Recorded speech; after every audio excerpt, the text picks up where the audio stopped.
तुम्ही कधी नोटीस केलंय, काही लोक काहीच खास नसतात तरी ते सगळ्यांना आवडतात आणि काही लोक खूप टॅलेंटेड असतात पण कुणालाच ते आवडत नाहीत. डिफरन्स काय आहे माहिती आहे? कम्युनिकेशन नाही, इन्फ्लुएन्स नाही.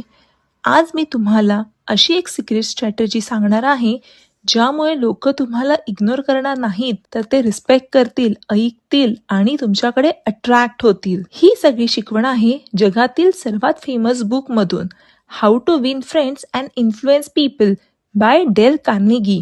ह्या बुकनी लाखो लोकांचं आयुष्य बदललेलं आहे आणि आज आपण त्यातील पॉवरफुल लेसन सोप्या भाषेत समजून घेणार आहोत. चला तर मग. तुम्ही कितीही मेहनत केली तरी लोक तुम्हाला तेव्हाच व्हॅल्यू देतात जेव्हा त्यांना तुमच्याबद्दल फील येतो. म्हणजे काय? तुम्ही काम चांगलं करता पण तुम्ही कनेक्ट होत नाहीत, बोलणं रफ आहे, ॲप्रिसिएशन नाही. त्यामुळे काय होतं, लोक ज्यांच्याशी कम्फर्टेबल वाटतं त्यांना सपोर्ट करतात, ज्यांनी त्यांना इम्पॉर्टन्स दिलं त्यांना क्रेडिट देतात, ज्यांच्याशी कनेक्शन आहे ते त्यांचं ऐकतात.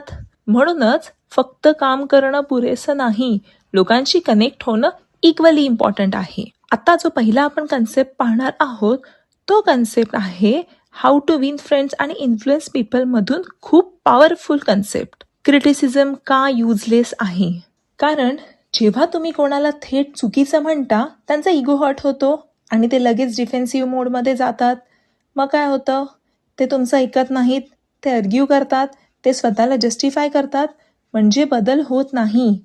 पण जर आपला अप्रोच बदलला तर तू रॉंग आहेस असं बोलण्यापेक्षा आपण हे वेगळ्या पद्धतीने ट्राय करूयात का असं बोललं तर मग या पद्धतीत काय होणार, समोरचा रिलॅक्स होतो, त्याला अटॅक वाटत नाही आणि तो तुमचं ऐकतो. क्रिटिसिझम माणूस बदलत नाही, तो फक्त त्याला डिफेंड करायला लावतो. तुम्हाला बोलण्यामध्ये राईट असण्यापेक्षा रिलेशनशिप जिंकणं जास्त महत्वाचं आहे, बरोबर? चला तर मग आता आपण पुढे पाहूयात. तर प्रत्येक माणसाला काय हवं असतं? इम्पॉर्टन्स.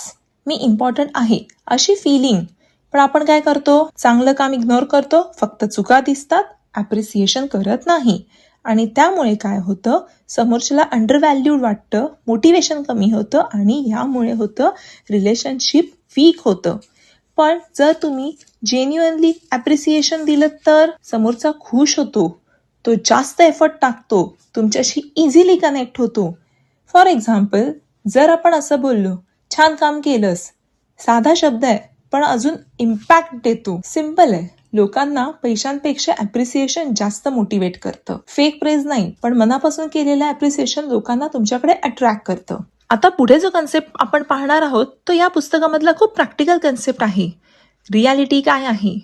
लोकांना तुमच्याबद्दल नाही, स्वतःबद्दल जास्त इंटरेस्ट असतो. म्हणूनच जर तुम्ही सतत स्वतःबद्दल बोलत राहिलात तर लोक बोर होतात, कनेक्ट होत नाहीत. जर तुम्हाला फ्रेंड्स बनवायचे असतील तर स्वतःबद्दल कमी बोला, त्यांच्याबद्दल जास्त विचारा. जर तुम्ही त्यांच्याबद्दल बोलायला लावलं तर ते कम्फर्टेबल फील करतात, ते तुम्हाला लाईक करतात आणि ह्यामुळे कनेक्शन स्ट्रॉंग बनतो. सिम्पल ट्रिक आहेत. त्यांचं नाव लक्षात ठेवा, त्यांच्या लाईफबद्दल विचारा, जेन्युअनली ऐका, इंटरप्ट करू नका. लोकांना आपल्याला इम्प्रेस नाहीये करायचं, त्यांना इम्पॉर्टंट वाटायला लावायचं आहे.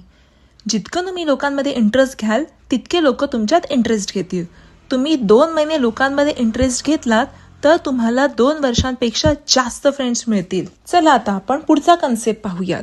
हा concept how to win friends and influence people मधला खूप सिम्पल पण पॉवरफुल कन्सेप्ट आहे. काय? स्माईल. छोटा ॲक्शन, मोठा इम्पॅक्ट. आपल्याला वाटतं स्माईल ही खूप छोटी गोष्ट आहे, पण खरं सांगायचं तर तो एक गेम चेंजर आहे. जेव्हा तुम्ही स्माईल करता लोक कम्फर्टेबल फील करतात, तुमच्याशी बोलायला इझी वाटतं, ट्रस्ट नॅचरली बिल्ड होतो. आणि बेस्ट पार्ट काय आहे, यासाठी काही कॉस्ट लागत नाही पण रिटर्न खूप मोठा मिळतो. स्माईल म्हणजे तुमचं सायलेंट इंट्रोडक्शन आहे. जेव्हा तुम्ही स्माईल करता लोक कम्फर्टेबल फील करतात, ट्रस्ट बिल्ड होतो. तुम्ही काही बोलण्यापूर्वीच तुमचा चेहरा तुमच्याबद्दल सगळं काही सांगून जातो. त्यामुळे तुमचा चेहरा तुमचं इंट्रोडक्शन देतो. चला आता आपण पुढे काही कन्सेप्ट पाहूयात. आपण नेहमी काय करतो, आपल्याला काय हवंय तेच बोलतो, पण ट्रूथ काय आहे माहिती आहे? समोरच्याला तुमच्या नीड्समध्ये इंटरेस्टच नसतो, त्याला त्याच्या फायद्यातच इंटरेस्ट असतो. त्यामुळे तुम्हाला काय हवंय ते बोलू नका, त्यांना काय हवंय ते बोला. आता आपण एक उदाहरण पाहूयात. मला प्रमोशन हवंय, यात बॉसला काही फायदा नाही, बरोबर?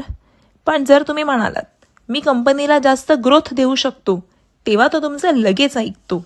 म्हणजे सिंपल काय, तुमच्या पर्स्पेक्टिव्हने नाही तर समोरच्याच्या पर्स्पेक्टिव्हने विचार करा.